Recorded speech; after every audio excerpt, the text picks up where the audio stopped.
ഇന്നലെ ഞാൻ video ഇട്ടില്ലേ നേഴ്സുമാർക്ക് language ഉണ്ടെങ്കിൽ ഇങ്ങോട്ട് വന്നതിന് പൈസ ചിലവില്ല കാര്യങ്ങളൊന്നും ഇല്ലാന്ന്.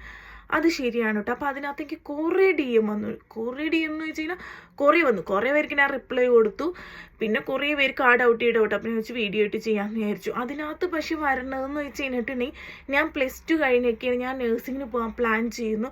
ചിലർ നഴ്സിംഗ് സെക്കൻഡ് ഇയർ ആണ്, ഫസ്റ്റ് ഇയർ ആണ്, എനിക്ക് ജർമ്മനിയിലേക്ക് വരാനാണ് താല്പര്യം, അപ്പോൾ എന്താ ചെയ്യേണ്ടത് അങ്ങനെയൊക്കെ ചോദിച്ചുകൊണ്ടാണ് അയച്ചേക്കുന്നത്. ഞാൻ പറയുന്നത് നമ്മൾ പ്രസൻ്റ്ലി നഴ്സിംഗ് എല്ലാം പഠിച്ചു കഴിഞ്ഞു, ജർമ്മൻ ലാംഗ്വേജും പഠിച്ചു കഴിഞ്ഞു. അതല്ലെങ്കിൽ പോട്ടെ, ജർമ്മൻ ലാംഗ്വേജ് ഇപ്പം B1 എക്സാം കഴിഞ്ഞ് നിൽക്കുന്നു, B2 എക്സാം കഴിഞ്ഞ് നിൽക്കുന്നു, റിസൾട്ടിന് വേണ്ടി വെയിറ്റ് ചെയ്യുന്നു, അവരെയും നമുക്ക് പരിഗണിക്കാം, കുഴപ്പമില്ല, ഓക്കെയാണ്. പക്ഷേ ഈ +2 കഴിഞ്ഞ് നിൽക്കുന്നു, അതല്ലെങ്കിൽ നഴ്സിംഗിലേക്ക് കയറിയിട്ടുള്ളൂ എന്നൊക്കെ പറയണവരുടെ അടുത്ത് 2-3 വർഷം കഴിഞ്ഞിട്ട് അല്ലെങ്കിൽ 3-4 വർഷം കഴിഞ്ഞിട്ടുള്ള കാര്യമുള്ളൂ. അതായത് നഴ്സിംഗ് പഠിച്ചു തീർക്കണം, അല്ലെങ്കിൽ ജർമ്മൻ ലാംഗ്വേജ് പഠിച്ചു തീർക്കണം, ഇങ്ങനെയൊക്കെ കഴിഞ്ഞിട്ടുള്ള കാര്യത്തെക്കുറിച്ചാണ് ഇവർ പറയുന്നത്. അതിനെക്കുറിച്ച് എനിക്ക് ഒരു ഗ്യാരണ്ടിയും പറയാൻ പറ്റില്ല. ഞാൻ ഇപ്പം പ്രസൻ്റ്ലി പറയണത് ജർമ്മൻ ലാംഗ്വേജ് ഒക്കെ പഠിച്ച് സെറ്റായി, അതല്ലെങ്കിൽ ജർമ്മൻ ലാംഗ്വേജിൻ്റെ റിസൾട്ട് വരാൻ വെയിറ്റ് ചെയ്യുന്നു, നഴ്സിംഗ് ഒക്കെ പഠിച്ച് കഴിഞ്ഞ് നിൽക്കണവർക്ക് വേണ്ടിയിട്ട്, ഫുള്ളായിട്ടുള്ള നഴ്സിംഗ് ആയിട്ടുള്ളവരുടെ കാര്യമാണ് ഞാൻ പറയുന്നത്.